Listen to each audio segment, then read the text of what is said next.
Mr. Foreman and members of the jury, it is the claim of the plaintiff, the administratrix, that on the 5th day of October, while the plaintiff's intestate was crossing from the northwest corner to the southwest corner of Division Avenue, she was struck by the defendant's trolley car and received injuries which resulted in her almost immediate death.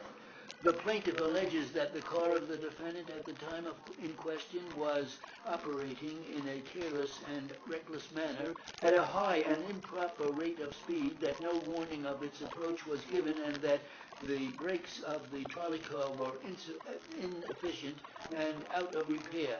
Those are the allegations of the complaint. The defendant disclaims any liability, denies that its car was operated in a negligent manner, and claims that whatever injuries the decedent may have received were caused by reason of her failure to exercise due care and diligence, and were the result of her own negligence and carelessness. Each side has presented its testimony, and the question of fact raised by them, you gentlemen are now called upon to determine. The court directs you, before going any further into this charge, to disregard any appeal that may have been made to you by way of rousing your prejudice or instilling into your minds any bias.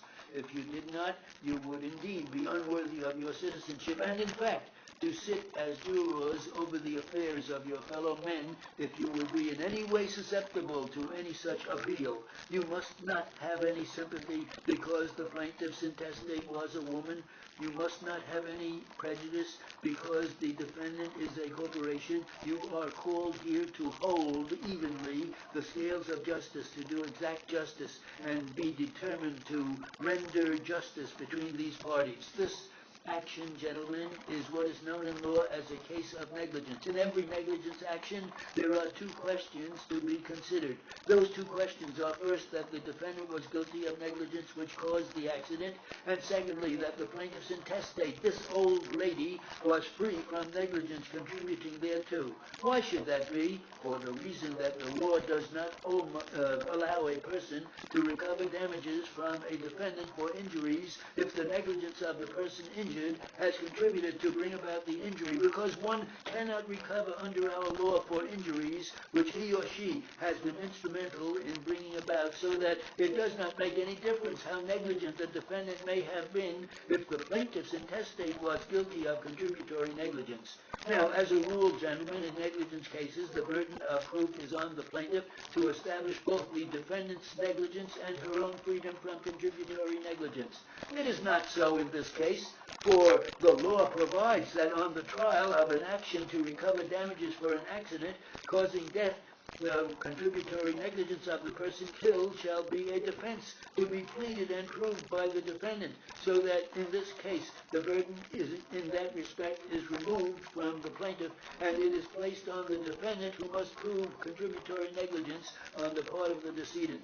Now we approach a consideration on your part of the rights, duties, and obligations of these parties. Before the plaintiff in this case may recover against the defendant, it is incumbent on the plaintiff to prove to your satisfaction that the motorman in charge of the car that injured this old lady, as the result of which injury she died, failed and neglected to exercise ordinary care and diligence in stopping the car in time to have avoided injury to her. And unless the plaintiff had shown by evidence that there was lack of ordinary care on the part of the motorman, then your verdict must be for the defendant.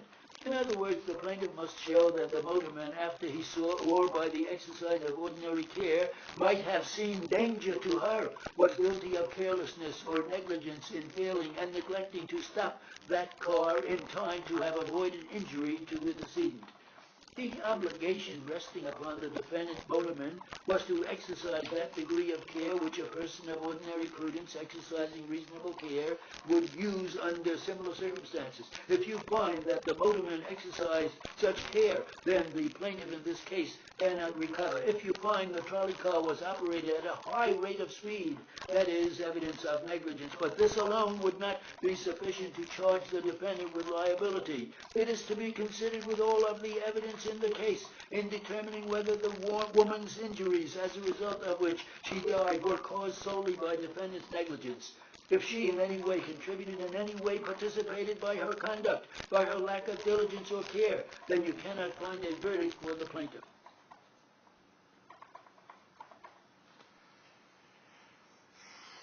Pretty good, except for the last 30 seconds.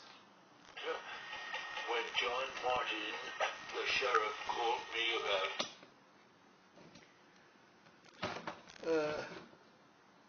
It was,